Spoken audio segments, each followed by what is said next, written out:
Ladies and gentlemen, after 5 rounds, we go to the judges' scorecards for decision. Mike Bell scores the contest, 48-47, Blachowicz. Derek Cleary scores it, 48-46, Ankalaev.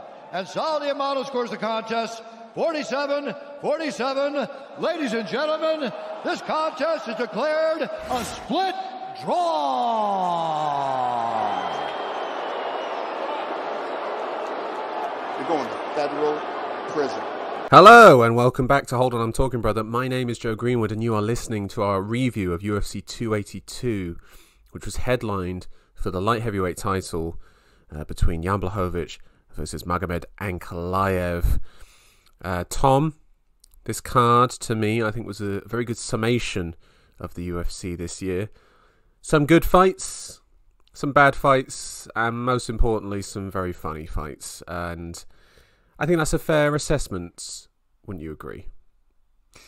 Yeah, Joe, I think you've kind of nailed it right there. It wasn't an all-timer, more good than bad for me, but the head honcho, Dana White, he wasn't happy about the main event. It took the dusting off for him. It put him on a downer. He left the room and declared it wasn't a title fight after all, Joe. What do you think about that? Pretty funny considering I didn't pay for it. I feel bad for the people that did pay for it. Yeah, it's a slightly odd situation, isn't it? To be like, this is for a title. Psych, no, it isn't. So, yeah, well, and now let's get into it. Yeah, and explain why. Yeah, let's go into it. We're going to go straight to the main event here, listeners. Jan Blachowicz versus Magomed Ankalaev ends in a split draw. One judge had it for Blachowicz, 48-47. One had it for Ankalaev, 48-46. And one judge said, I'm not bothered, up to you lads, 47-47. Draw. Very rare occurrence. Hilarious that it was for the title fight on the last pay-per-view of the year. And it was a last-second title fight as well. Tom, let's go into the X's and O's of this. How did you score this fight? All right, Joe, I'm gonna rock your world right here. Yes. I agreed with none of the judges. None. Right. So your scoring is totally different to all three of those judges. Yes. All right, cool. Yes, it is. Let me explain why, Joe. Yes. So, round one. I watched the fight twice, and between both watches, I have to say, my opinion changed. Okay, but first time watch. First time watch, that's the one that counts. Yeah. All right. I leant towards Ankalaev. Round one. Round one, and that was volume. Output. I thought output. I thought he outlanded Jan. Kind of cagey counter striking. Yeah. Nothing too explosive. Now, if you're going to credit to Jan, I think you're probably looking at those low kicks.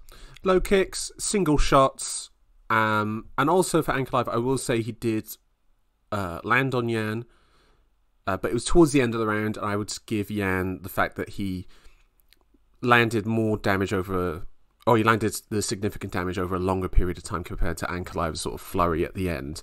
That's why I would sort of lean towards Jan in that essence. So I gave the first round to Jan, you gave the first round to Ankalaev. To me, no controversy either way with that.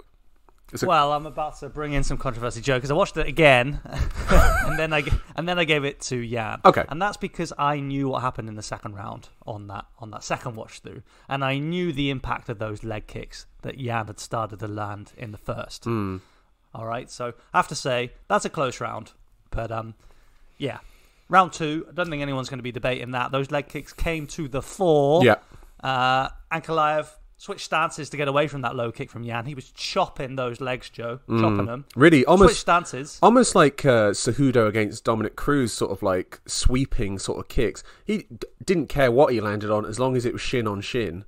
Left shin, right shin, doesn't matter. Jan's throwing it. And really quite vicious and nasty, borderline psychotic behaviour from Jan. Like, yeah. Consider the sport, by the way, that we're talking about here, and we're going, that's a bit psychotic, that. Like, that's the level of nutter we're talking about. Well, because it brings to mind Tony Ferguson in the woods, metal poles, you know. It's pretty mental, Joe. Yeah. my bone density is greater than yours. Yeah. Get out of here, son. Yeah, exactly. And Ankalaev, he tried to escape from these leg kicks. They were really starting to pay. I think everyone will remember this from the second round. And so he switched stances, and Jan was like, all right, I'll just go to work on the other one. Yeah, exactly. By the end of the second, Ankalaev's both legs were neutralised. Yeah. It looked like it was going in the direction of Jan Blachowicz. Yeah, so, also Jan in that second round landing big shots in the pocket, sort of like when they're exchanging close in sort of the boxing range. So that's why, again, I would give that round to Jan. Well, I think a big part of that was Ankalaev having had his legs taken from him, taking that mobility away. I think neutralising that speed advantage, couldn't plant his feet properly, and Jan was really coming into the ascendancy, as you say, in the pocket, in boxing range, all looking good. I was also surprised as well that Ankalaev didn't throw any jabs to the body as well, to sort of almost kind of push Jan away, sort of maybe just even sort of start to chip away at the cardio, because it was a lot of head hunting. He had that front kick up the middle. He was starting to put that one in there, just straight, almost like a teep. Yeah. To the belly, but going into the third, I thought, here we go, legendary Polish power. He's going to take over. Yeah. Now, if you listen to the commentary team in the third, you're thinking, all right, Jan's got this one, because he was continuing with that leg kicking theme to a much lesser extent, and commentary team, they were biting down on every one of those leg kicks. But for me, I think if you took a more well-rounded view of that third round, Ankalaev outlanded him significantly. He was on the front foot for most of that round, did work in a takedown, and I gave that third round to Ankalaev. I gave the third round to Ankalaev as well. I think there was the visual of him limping and switching stances that maybe threw people. I will also say, in terms of significant strikes, 17 to Jan, 18 to Ankalaev. In that third round, so very close there. But hold on, I'm talking, brother. Total strikes: Ankalaev 40, Jan 18, one takedown for Ankalaev. I think it's an Ankalaev round, isn't it, Joe? What, round 3? Yeah. I gave it to Ankalaev, and also it was very impressive. He showed what sort of level of heart he has as well, to be like, I've just got to press this guy, and in the middle of the round making that change to wade forward. So that Jan couldn't get into kicking range, so he couldn't plant his feet and get it into boxing range and then into the clinch. And then you saw the cornering. It wasn't quite Leon Edwards against Usman level cornering, but it was close, where Ankalaev's coach ripped into him. What are you doing? Don't brawl with this man. I told you not to brawl with this man. What's wrong with you? Take him down. And that's exactly what he did in rounds 4 and 5, and that's why I gave 4 and 5 to Ankalaev. Yeah, I think you summed it up pretty well there, Joe. I don't think anyone's going to be trying to score this 4th and 5th round to Jan. No. There's just nothing for you to grip onto, because it was just total control. Yeah, the 5th round as well started badly for Jan, where he was ready to sprawl that he sprawled himself into being taken down and slipped and got taken down. And also, he just didn't have the ability to get up whatsoever. I mean, actually, Ankalaev didn't land a takedown in the 5th. Yeah. Wasn't scored a takedown because Jan obviously didn't like what happened to him in the 4th round after the takedown, when he kind of got mauled, got beaten up, let's be honest. Not a 10-8, but a 10-9 in the 4th. Yeah. And then, as you say, Ankalaev shoots, Jan sprawls, and then but Johnny Walker style, he sprawled, bounces back. Yeah, he sprawled so well he knocked himself down. Well, that's it. And that's it. So I'm thinking of that Jamahal Hill the punch on Johnny Walker. Yeah. Where he does that, that inflatable man, flying backwards. Yeah. That's what Jan did to himself, Joe, because he was terrified of getting taken down. Yeah. Ends up on his back. Ankalaev obliges, accepts. 10-9 again for me. Not enough for a 10-8 in the 5th. No, the 10-8 is, for me, a bit strange. I mean, I know that Jan landed 0 strikes in that round, but Ankalaev landed 18. It's if we were looking at a 50 to 0 sort of range of maybe we'd be getting into a 10-8, but Ankalaev favoured the position over damage in that round, which I think was the correct thing to do, by the way. He was tiring him out, and when he was getting to ground and pound situations, he was unloading on him. I just find it strange that Jan in round 3 didn't really commit to those leg kicks. I know that Ankalaev didn't allow him to, but I mean, listen to this in terms of landed by target. Jan Blachowicz landed 45% of his shots to the legs, 20 to the body, 34 to the head. That is incredible amount. whereas Ankalaev went 62% to the head. If he threw to the body a bit more, I think Ankalaev probably could have won that fight quite clearly. And also, in terms of at distance... Hold on. Did he not win that fight clearly for you, Joe? Well, for us, but not for the judges. Like, that's what I'm saying. Like, I mean, Joe, it's a 49-46 for me. Yeah, 48-47 Ankalaev. I think... Can you see the case for a Jan win there on the cards if you squint a bit, 48-47 Jan? Or is that being a bit generous? I'm struggling. I mean, if I'm going to acknowledge that the first was close, and perhaps, as I say, I watched it twice and I scored it once for each fighter, then we have to look at the third, and I'm really struggling to see that as anything but an Ankalaev round. Yeah. Now, what you mentioned there with Jan and perhaps failing to capitalise, I think the key element here, Joe, which maybe some people are overlooking, is that Jan, he prepared for a 3-round fight. Yeah. His takedown defense was on point in those first 3 rounds. Yeah. It looked like that wasn't an option for Ankalaev. And so he was forced to trade in those positions where he was uncomfortable. If Jan could have relied on that takedown defense throughout the fight, perhaps it was his conditioning, perhaps, I'm just saying, then maybe I think you would have seen a different outcome, in the 4th and the 5th. I agree, but then the other side of that is, well, Ankalaev had to prepare for a 3-round fight instead of a 5-round fight. I'm particularly looking at the fact that Jan's takedown defense really failed him. Right. The commentary team had even decided that Ankalaev didn't have that option after the first 3 rounds. Yeah. Which is strange. It's almost like they didn't know what they were talking about in a way, but not for me to judge. That's another theme for the year right there, Joe. Yeah, 2022. Yeah, it's get Laura Sanko on a pay-per-view. That's what we're saying here, people. Yeah, I'm ready for it. Yeah. Look, I get Joe Rogan away. Yeah, please. It's excruciating. It is, isn't it? It's really quite horrendous. Anyway, listen. We're not part of that woke mob trying to take down Joe Rogan, are we, Tom? Let's get on. Let's talk about this. That Dana, he went full tomato in that press conference for all of 30 seconds. And I say the journalist, the PR team around him didn't want to ask him any more questions about that. And let's just move on. Like this fight never happened.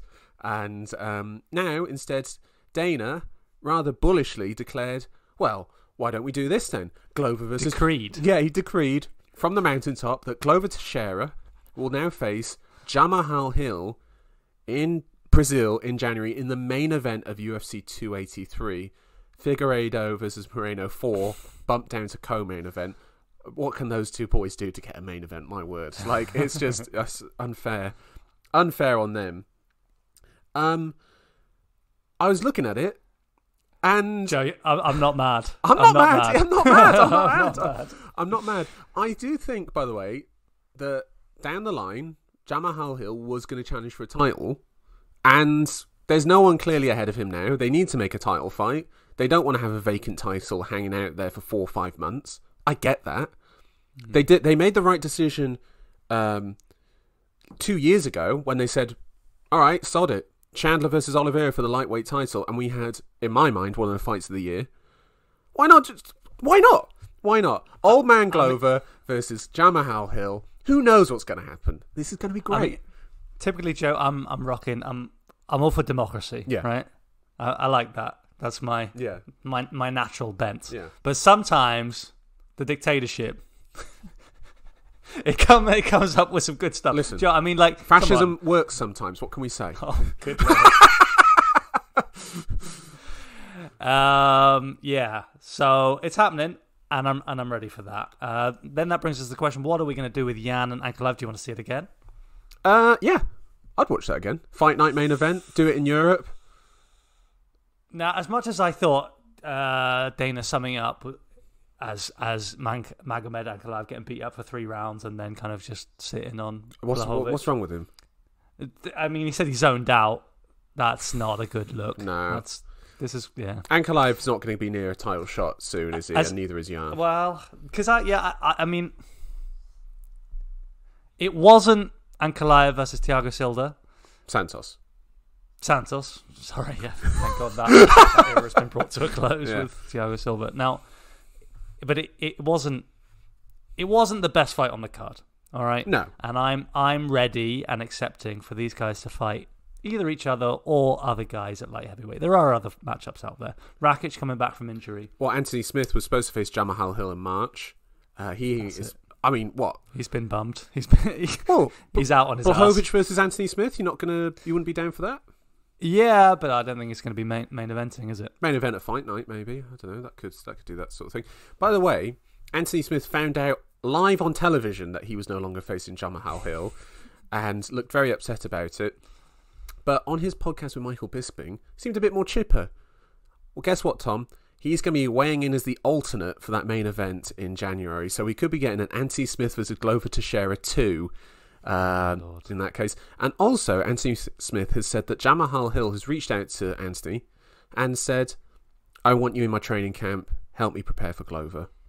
I love it. Apparently they get on very well outside of the cage. You know, they have nice chats, as Anthony said. It sounds like everyone's a winner, Joe. Yeah. By the way, I'm fine with this. If you look at those rankings, obviously Yuri's out. Glover, yeah, next title shot, fine. Magomed and Jan, not a chance. Rakic injured. Can't give it to Anthony Smith off a loss. Jamahal Hill, 3 wins in a row. Couple hilarious knockouts in there. Give it to the Mo. But there is one man who's been done here, and that is Ankalaev. He was not happy with this result. No. He was storming about in the octagon. Said he wouldn't fight for this organisation if the judges didn't fix it for him. Yeah, interesting. He had it he went online later. Yeah, he walked it back. He said, like, that's not what I meant. I was just like... UFC great organisation. Yeah, basically. And he was just like, I'm sorry, I was emotional. What I meant was that, like, I don't want these judges judging me anymore. And to be honest, if I'm Magomed Ankalaev and if I'm Jared Gordon, I think that's a fair enough claim, to be honest. Now, Tom, I've teased it a little bit. Let's go into that co-main. Paddy Pimblett defeats Jared Gordon by unanimous decision. And I'm going to give my little opinion here. Nothing unanimous about this. Can I give you my scoring straight off the bat? Yeah, I'm ready for it, Joe. 30-27 Gordon. Yeah. Yeah, I mean, I guess... Should we go through it round by round? Mm-hmm. I think we have to, don't we? Yeah. So tell me how you saw it in the first. What I saw that first round was Jared Gordon caving in Paddy Pimblett's head with that left hook, which, by the way, is the same shot that Vendramini kept landing on him in his debut in the UFC. Paddy Pimblett has an issue. The man cannot hold his right hand up. His coaches are screaming for it. He just cannot block the punch. He can't block the punches. No. And that's because, number one, his chin is stuck right out in the air. Yeah. Commentary team, they did do a good job of highlighting that. I mean, I think it was there for everybody to see. And he drops the right hand and watches his work after he's thrown it. Yeah, exactly. There's the thing with, like, boxing and striking, which is that, like, when it comes to combinations, you want to, at the end of the combination, be going back into your defensive stance. And you can do that by either moving off in a certain way or just going back into that sort of range. Or rolling the shoulder, framing. Or throw a shot at the end of it. Throw a jab to reset, get your right hand turn back onto the left, that's it. Exactly. That's exactly what you should be doing. But Pimblett is just like, I like throwing these hands. This is fun, isn't it? Like, just throwing it out there. And Gordon, tight guard, knows his left hook's there, and he's winging that thing as hard as he can. Just over the top, overhand. Yeah, and it's there every single time. The lane is open for him every single time. And Gordon is crushing him with that left hook. A bigger power puncher would have got Pimblett out there, I think. Well, this is the one thing you can say for Paddy. He has got a chin. But he shouldn't be demonstrating it, though, should he? Well, we've seen it in every fight, Joe. Yeah. Anyway. We've seen it in every fight. He was getting his head turned, but didn't have that much visible damage. There are a few moments where he clearly kind of had to shake off. Because Pimblett likes to get most of his strikes in a flurry, like pushing someone back against the cage. He did the classic move, which was the left body kick, set back down, left high kick from there, the sort of flicking high sort of kick, question mark style kick. But really didn't land much on Gordon. It wasn't able to get any flurries off. And it was the same thing in round 2 for me. I had Gordon winning that second round. Well, so yeah, we both agree we gave Gordon the first round. You know someone who might not have given Gordon the first round? Who? His own corner. At the end of the second, Gordon was asking for the lay of the fight, and his corner said, I think you might have dropped the first. You need to go out and win this third. Now, some people were saying that was because he was trying to fire his fighter up. He was trying to motivate him, like, don't go and coast in this third. You need to win this round. But it didn't seem like that to me. I thought the coaches in his corner, they thought there was a genuine question there. Interesting. I see both sides of that. There's a part of me that's like, if I'm in that corner and I'm giving him that advice, I'm giving him the Rocky speech going like, forget those first 2 rounds. Get out there and win that third round. Those 2 rounds don't matter. Win this round for us right now. That's all that matters. And again, that second round I gave to Gordon. It was the same thing. He's winning the exchanges. He's landing the left hook in tight. And Pimblett just looked like an amateur. Again, trying to get these flurries off that are just absolutely not landing. And then also Gordon with the control time as well. To me, the first 2 rounds were clear for Gordon. And then the third round was... Just hold on that second one. I agree with your summation there, Joe. It was a lot more of a clinch game being imposed by Gordon. You know? He went a lot more clinch heavy and he controlled Paddy for most of it. There was that blitz there at the end, the last 30 seconds or so. Paddy got off a bit of a combo and then an eye poke. Now, that was enough for some people to give him the round, it would seem. I can't see what else you're going to give it to Paddy, what other basis you've got for it. Yeah. I guess this throws into question now. The first round of the Ankalaev Jan fight and this second round here is like, do you favour, slower, sustained damage, or do you favour the 30-second blitz? Like, and to me, it's the sustained damage for me. Total. Well, or the quality of the damage. Let's say that the damage is equal from both, like either cumulative or from a blitz. At the end of the round, the damage is equal. I think if it's a big blitz, I think I'm going to give it the edge to the blitz. You reckon? I think 1 minute 30, let's say, of blitz. That's a long blitz. Oh, that's a long blitz, yeah. That's Dricus Du Plessis doing 4 laps side to side against Till, yeah. your man. Yeah, well, we're going to get to that. Yeah, I think I favour the blitz because it's more explosive. It's like that's those moments of dominance. I think they're, potential fight-ending moments. So did you... Let's say if the damage is balanced. Okay. But I didn't think the damage was balanced. No. I thought Gordon worked him overall. Yeah.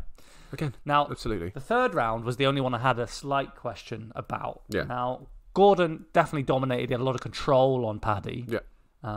However, Dana felt like Gordon threw away the third round. See, now, this is the thing I don't get.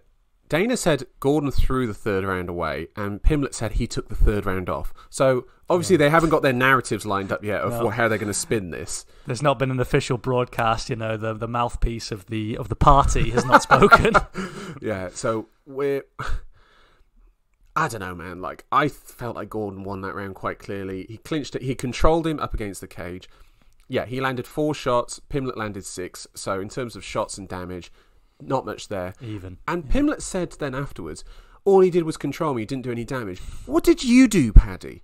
Because honestly, his argument was like, look at his face compared to mine. That's never a good argument to go down. That's never a good argument, okay? No. And I don't know. I thought it was absolutely bizarre. Really, really bizarre. And I don't know why. The UFC are just going to, waltz past this as if it never happened. Are you saying this was not Fight of the Night? This is not... Fight of the Night or what? Who's a hype train? Say something! Yeah, no. Pimblett this week has done a fantastic... And by the way, when he said to Joe Rogan, talk to my manager and make sure you're paying me for this interview, and Rogan sort of staring at him blankly going like, all right. Obviously having no idea what he's talking about because he doesn't care about ridiculous beef like that. It was just You're referencing the Ariel Helwani thing in the we talked about that on the last pod. By the way, that's the first thing Pimblett said. So he's making a reference. Yeah, that's where his mindset's at, Joe. Yeah. I don't know. You can't be that rattled by Ariel Helwani going into a fight. Well, there's a certain thing like manifesting your own destiny, and obviously Pimblett has done that. He has become a star despite this massive turn off performance and then post-fight interview. And to be honest, the whole fight week's been pretty uncomfortable for me with Paddy Pimblett. He's made it, Joe, in terms of like he's getting paid. He is a star that's diminished in any sporting context after this, but you know, he has manifested that reality. What do you do next for Paddy? Is Clay Guida still alive? Like, give him Clay Guida. I mean, the UFC. Okay, I'm going to say this about Paddy Pimblett. He's 27 years old, and he has now fought professionally. How many times has he fought? 23 times. Active. 23 times. So you kind of know what sort of fighter he is. 23 fights into his career, you know what he is. Should have some of these flaws ironed out, but he doesn't. I mean, Jack Slack's saying it's day one in the boxing gym. That's how fundamental this flaw in terms of the defense. Yeah, he's saying just a bit of pad work, bit of mitts. Yeah, not hard to iron those flaws. No, I totally agree. I mean, what do you do? Do you give him? I mean, the other thing with UFC is that like they give guys normally 4 fights and then 3-4 fights, and it's like, right, here you go. Here's a big boy. Let's see what you can do with that. And really, the only big boy they can realistically give him is Tony Ferguson, out of those quote big boys. Because, all right, I'm going to say this to you right now. If Paddy Pimblett fought Renato Moicano, Moicano would absolutely destroy him. Absolutely destroy him. I do like that matchup. It'd be hilarious. But again, Jalen Turner would crush him. Grant Dawson would destroy him. Dan Hooker would do evil things to him. Like, it wouldn't even be close. If the UFC are going to go down this road of like, right, we've got to give him some easier fights. What are we looking at? Diego Ferreira, maybe? Like, is that an easier fight? All right, hold on. Mark Madsen? Hold on again. Those are not favourable matchups. No, but if you're trying to build a star, you don't fight bloody Mark Madsen. Jesus Christ. That's true, actually. Vince Pitchell? Could Drakkar Klose? Like yeah. Hack Parast? Like, you know, Matt Frivola? Like, these are the guys he's going to have to fight these guys. But then the problem is like, you fight 4, 5, 6 of these guys, people are going to be like, this is bull. Like, you've got to fight a guy at this stage. You've got to fight someone. And then what? They're just going to, you know, Tony Ferguson. There you go. We're just going to slip you in the rankings, you know, like Thiago Moises versus Islam Makhachev to sort of validate Makhachev. And then off you go. Or are you going to do what I would do with Paddy Pimblett, which is let's cash in now. Paddy, McGregor, let's do it. I would just do that. If you're saying like Paddy's climbed as far as skill-wise, he has. Wow. He ain't improving that damning. Much. Bro, you might be hearing about this in years to come when Paddy's gone undefeated. You know, longest reign. Makhachev, he's been cleaned out. It's not happening. Preposterous to think about. What do you think, Joe? I think we should move on. That's what I think. Let's talk about Santiago Ponzinibio rolling back the clock, getting it done. Let's go, baby. I mean, Morono won the first 2 rounds. I think that's no doubt about that. Did some straight rights. Did some spinning shit, right? Yeah. Hints of spinning shit. Always bouncing on his feet, Morono. Yeah. He's deceiving because he doesn't look like a kind of an athlete. Dancing. No, he definitely not in this fight. Bless the man. He had, you know, he didn't cut at all, and you know, he got 5 days' notice. We have to acknowledge that. And he looked like, you know, 5 days. My girlfriend's comment was like, "Oh wow, he just looks like a man." Yeah, he does look like. I said this to Kirsten. It looks like creator fighter, and you haven't created anything on him yet. Like apart from, you know what I mean? Like you're just like ready to be molded, sculpted. Yeah. But I really liked his performance. You know, the spinning stuff as well was to keep the distance from Ponzinibio of like, don't you come charging in because this is waiting for you. Like really nicely done.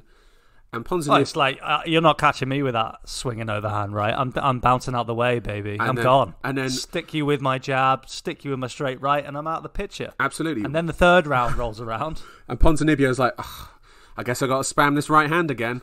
Lands it, and poor Morono, his face that looked like he didn't know where he was. And then another crushing right hand after that. Ponzinibio doing that sort of body jab as well, and then body jab coming up high with the right. You know, it was That was it. That was it. That was the thing that he changed a little bit, little tweak. Cormier, credit to him, he did note this in his commentary, is that, Pons hit him with a jab and then ducked down. Yeah. You know, he was jucking and went in the same motion, then came over with that big monster right, which has ended so many nights. Mm. It was great. It was great, wasn't it? It was great. great. It was a fun fight. Screw those fans for booing, by the way. Screw those fans. They do not deserve this fight. They had 9 finishes up to this fight, and then they're like booing because they're having a technical fight here where one guy's pulling off his game plan very well against the other. Like, well, what are you supposed to do? What are you supposed to do for Morono? Well, I mean, what you do for Morono is what Dana White did. Again, I don't want to make another favourable remark about political setups, but Dana, from his mountaintop, decreed that Morono will get a win bonus just for showing up. Good, man. That's good. That's good. Good. Now, Ponzinibio, can we get him in the rankings? Can we match him up? What can we do? No, he's never getting back in the rankings again, is he? You want him back in? Hold on. Well, I want Joe Neil Magny's right there, number 12. What again? Why do you want to do that to Magny? Interesting. Magny's facing Burns in Brazil. I mean, that's bad enough. Yeah, that's brutal. Burns in Brazil. That's not a nice matchup. I don't know. He had a close fight with Pereira. Got D-Rod in there, number 15. Yeah. You wouldn't like to see that? I'd like to see D-Rod. Jake Matthews is fighting this weekend. If he beats Jake Matthews, if Jake Matthews wins, he looks so good last time. Jake Matthews. I come on. Della Maddalena. That's a test for your rising star. So there are names out there. Good for Pons. Anyway, that was he's been through a lot. Good for him. I hope Morono gets a decent matchup as well next time. I wouldn't. Like the UFC loves these guys, Joe. Yeah, they'll take care of him. Yeah, they'll take care of him. That's right, let's move on. Let's move on. Do we have to? So the fight I was most excited about. You don't want to talk about the fight of the night, according to Dana? It was a bit depressing, but it was definitely dramatic. It was definitely dramatic. Right. DDP himself, Dricus Du Plessis, beats Darren Till by submission, face crank in the 3rd round. This was quite something, wasn't it, Tom? This fight. It was full of talking points.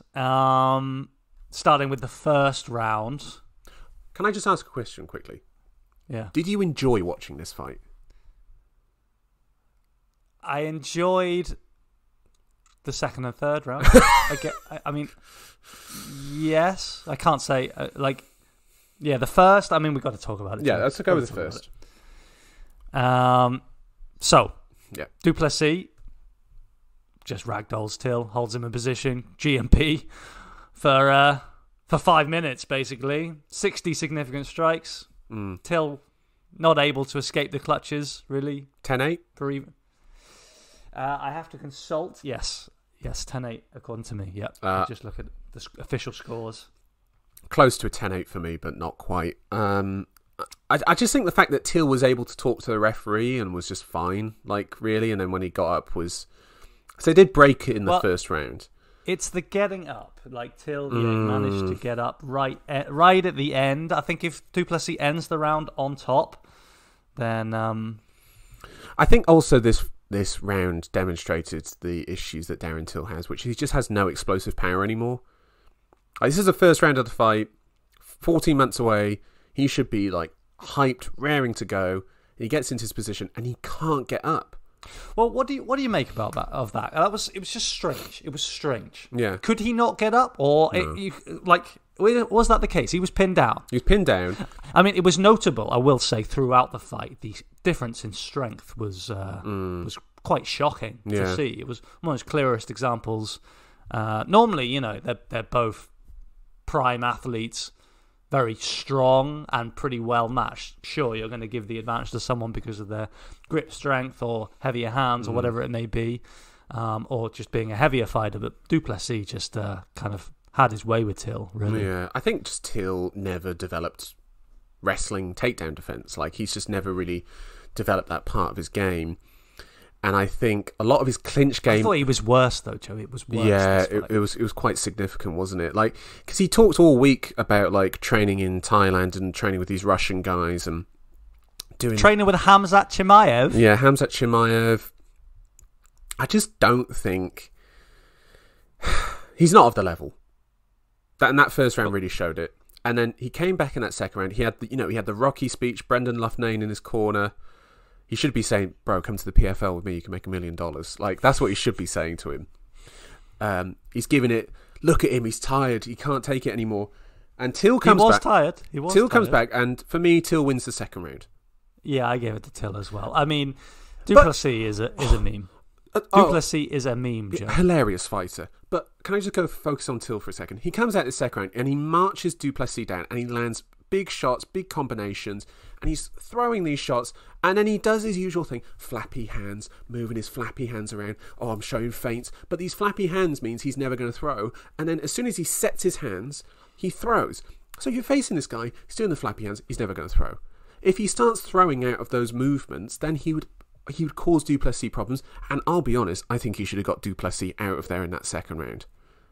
Well, hold on, because I think Du Plessis revealed in the post-fight interview after the third the true story of that second round, and that's that Du Plessis knew they were going to a third. The tank is never empty, right? But the light is flickering for most of the fight. Oh, right. Okay, right. Fair enough. Now, I feel like he took that second round off. I don't feel like he was getting close to getting put out of there. He said it himself in the post-fight that he had worked hard in the first, he was feeling it, and he knew it was going to a third. Right. And in the third round, we saw a totally different fighter in Du Plessis. Suddenly, he was on the front foot, landing strikes, outmatching Till on the feet. Would you not agree? Nice straight jabs. Yeah, I agree. I think, and also he just steamrolled him as well with that takedown, getting straight into mount from the takedown as well, and then Till rolling over. I mean, tap into a face crank, I've got to say, is not the best look. Does that also tell you something then, that the fact that Du Plessis was able to take that second round off probably shows the level of Till? I mean, Joe, I've got to say, I watched that and I was like, all right, time to hang it up. And I thought that's what was happening, to be honest, when I saw them getting ready to interview Du Plessis. Till's gloves were coming off, and I thought, good for you, man. You've taken a lot of damage. You had a brief moment. You're never getting back, let's be honest. Lost 5 of your last six, if I'm not wrong. Yeah. And it wasn't to be. No. I think the UFC should do the humane thing and let him go. Like, I don't think his celebrity's worth it in terms of like being a popular British fighter, because I think in terms of British fans, I think will get behind a British fighter if they're getting up the rankings. Like, it doesn't matter who they are. I don't think the personality matters too much, because we want these guys to go up there. So, like, Tom Aspinall doesn't have the boisterous personality of a Till or a Pimblett. Well, Leon Edwards doesn't have it. But Till's personality is totally different now, Joe. Yeah. He's not that boisterous guy. Like, we talked about it in the preview. His energy has changed. I think he's just been broken. He's been humbled.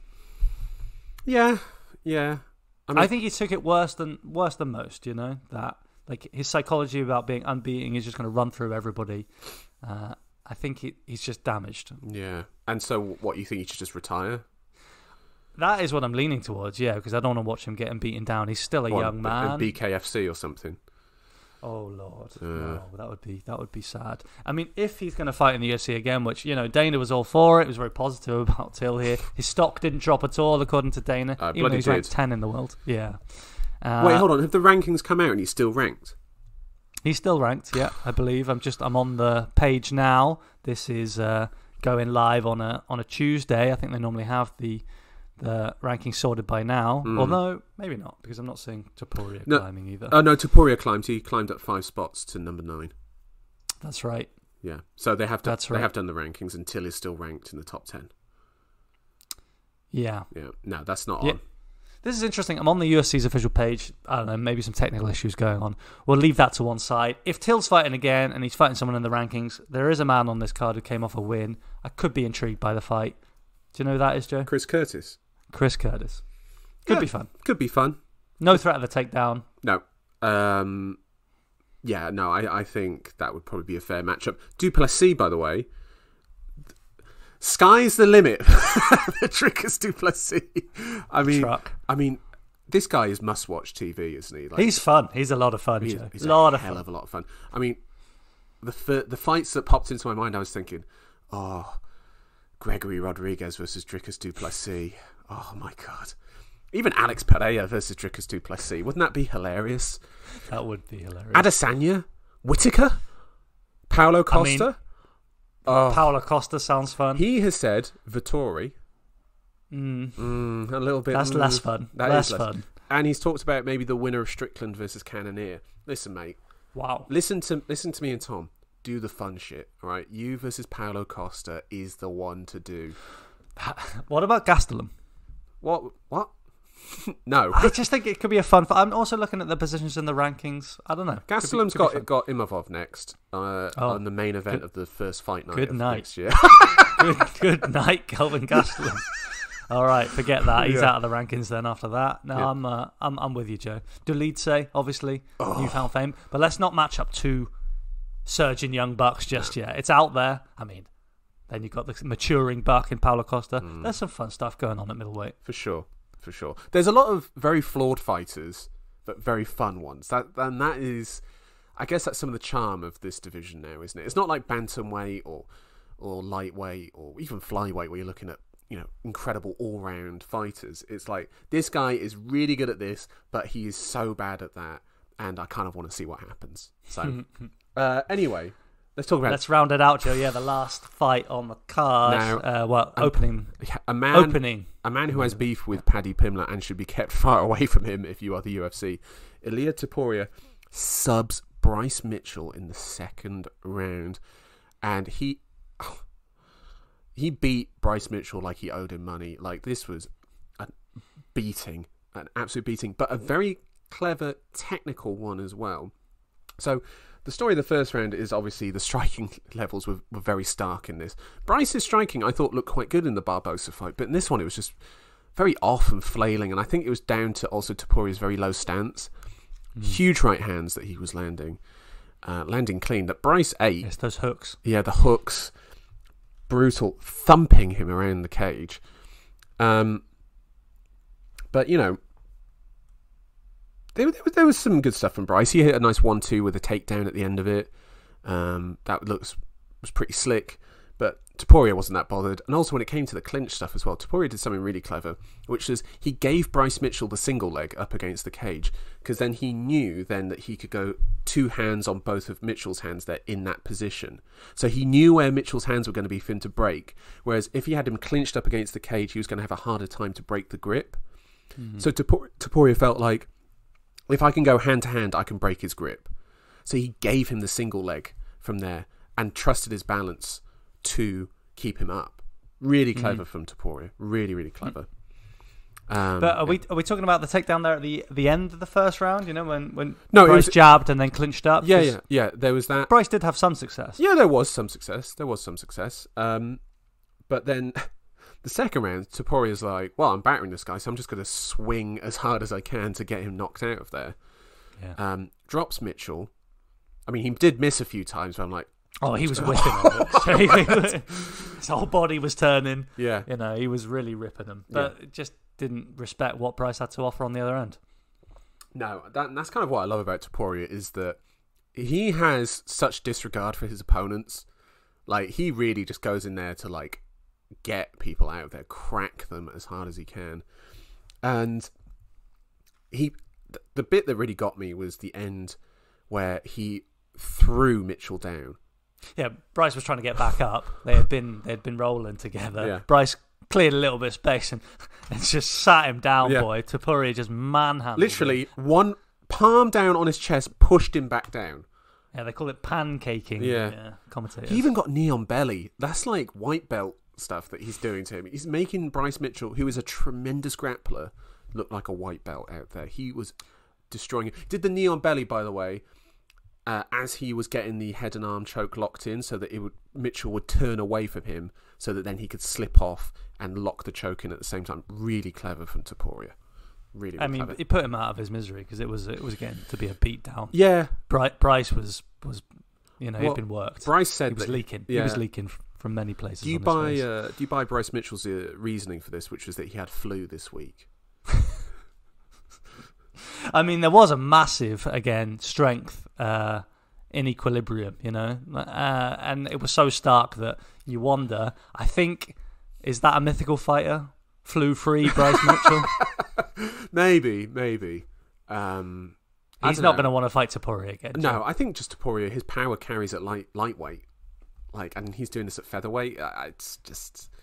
Well, where do we position him next? What are we going to do with Topuria? Chikadze? It's kind of a Georgian face-off. Oh, maybe Cater. So we're reaching for the upper echelons now. Yeah, because he's ranked 9th now, and I think Cater's 7, maybe. Depending on the timelines, maybe the loser of the Emmett Yair fight.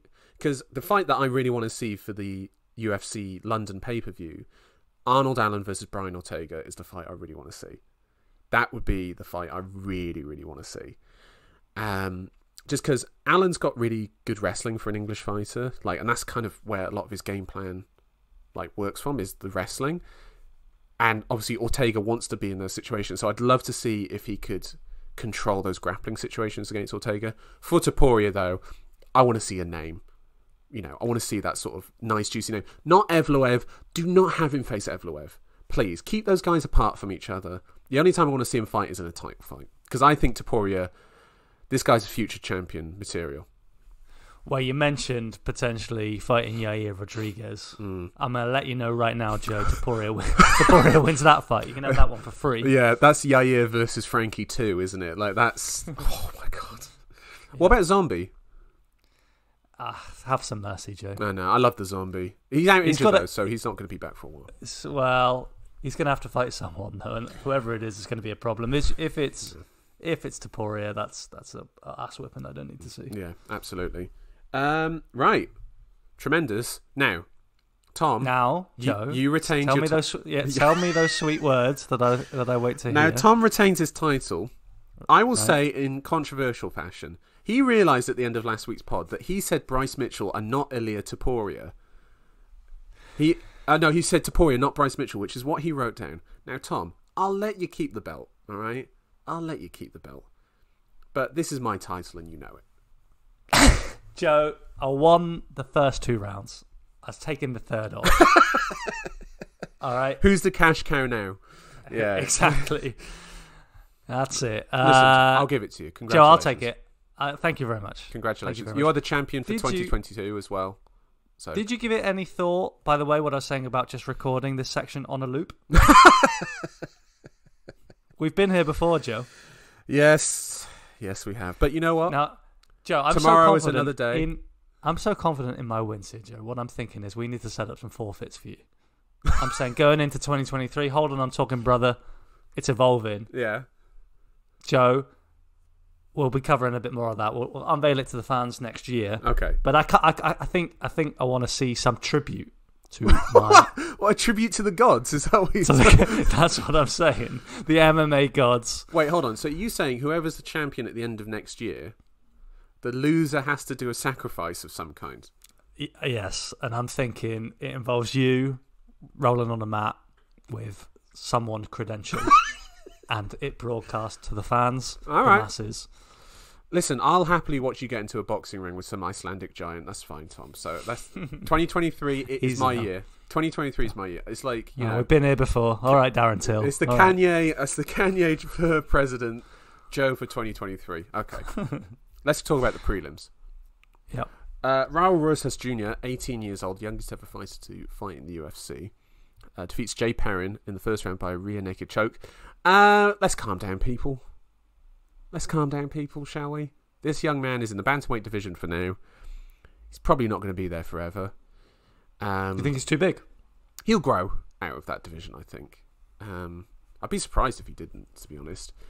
But, yeah, impressive win, but, you know, let's let him have 6-7 fights before we start talking about anything significant. I mean, Jay Perrin, bless him, in the lead up to the fight, he was kind of making a bit of beef with an individual who would have been considered a child not so long ago, and then he was making a big hay of the fact that he had been this man before, you know, someone to be beaten, someone to build the record, and he said, I won't let that happen again. And brother, it just happened in 2 minutes and 44 seconds. He ran through him. Yeah, he really did. It wasn't particularly close or competitive. When it comes to Rosas Jr., I don't really want to see him fight anyone too significant just yet. What do you think of the crowd reaction to him? The fact that they were so into him immediately. Yeah, it's really interesting. It just shows these kind of channels of marketing and advertising that I think they're not interested in you and I, Joe. Our cookies are not corresponding with it because, I know who the guy is. I'm happy for him. Seems like a nice young gentleman, but I'm not going to be whooping and hollering, going crazy, buying a ticket and flying out to watch him. But a lot of people had, so I mean, good for him. I mean, it is a feel-good story. Yeah, for sure. Talking of another feel-good story, Jairzinho Rozenstruik knocks out a cop in the fight before that. A running jab and a hook. What on earth was that from Rosen? He did not care about Dorcas at all, did he? He was just like, I'm smashing this fool. All right, Joe, look, he's seen it before. He's had a close insight into the windmill and the power of just rushing forward. Hold on. You're saying he's like Mega Man. He's like absorbed Francis's swinging power and he's just like, all right, I'm going to try this out. I think it was just like that. Honestly, I think it was that he had, of course, seen what happened with Dorcas in his last fight, Derek Lewis. I have to say, this is a horrible, horrible matchup. Derek Lewis, Mark II, younger and more athletic in Rozenstruik. It's kind of Dorcas's worst nightmare to just get blown out there with the big nukes straight away by a power hitter. Yeah, exactly. But that's what happened. For sure. Edmund Shabazian defeats Dolce Lungiambula. Second round TKO. Nice finish, knee, and then unloads the hands. His boxing looked crisp as per usual. And decent takedown defence. Thank you, Edmund. Thank you for doing some of that. But please, no one ranked. Let's just let him win 3 more fights before we think about that. Vegas Edmund, baby. I guess I'm Vegas Edmund. Even though he's lost in Vegas multiple times. To an absolute duff note crowd. What was that? That was like an anti-Joaquin Buckley, wasn't it? Like that was. Crowd did not care about that. I mean, good for him. Dolce is extremely limited. Extremely limited. Those traps are too big. They're too big, Joe. They're too big for him to throw. To move. I felt also watching this that Shabazian was a little bit anxious in there. Like he wasn't throwing any combos. I think he just wanted to kind of feel his way through the fight, and then if the finish was there, take it, which is what he did do. But again, this is a guy getting his confidence back up. He's a new man, and really, is he the real Darren Till? Gone on a losing streak, but he's actually going to turn it round and actually train some takedown defense and maybe not be completely crocked. I mean, Joey, we're talking about matchups for Darren Till. He beats Delcher. Yeah, but that's who he should be facing. Yeah, that's what I'm saying. What I'm saying. He should face 4 or 5 guys. I mean, how do you see Du Plessis versus Edmund going? The big truck's running through. It's going from one side of the octagon, and then it's going to the other side until he's run over Edmund. Yeah. Vegas Edmund no more. Yeah, the Edmund that we're seeing right now is not going to win that fight. But again, give Shabazian some seasoning. Do you know what I mean? Give him some time. Work away on the prelims. Work away on some, fight night cards. Get 4 wins together, and then we'll start looking at a ranked fighter. I just don't want to see Shabazian versus RoboCop just yet. You know what I mean? Where's Darren Wynn? Get him out. Right, let's this is the saddest. Some sad news. This is the really sad news. Joaquin Buckley loses by knockout to Chris Curtis. Buckley was winning the fight. He was winning the fight. Yeah. Landed to the body, and then he's just like, I'll just go start throwing to the head. No, keep throwing to the body, Joaquin. You were doing a great job. I know he's moving down to welterweight now. Good. Get him some fun fights down there at welterweight. Get a run going, but Joaquin now, he's 5-4 in the UFC, lost his last 2 in a row. It's feeling a bit shaky now for him. I think they're going to give him a chance to sort himself out at welterweight and then go from there. Get Tim Means to get run over by Joaquin. That'd be nice to see. But Chris Curtis caught the left kick, crunching left hand behind it.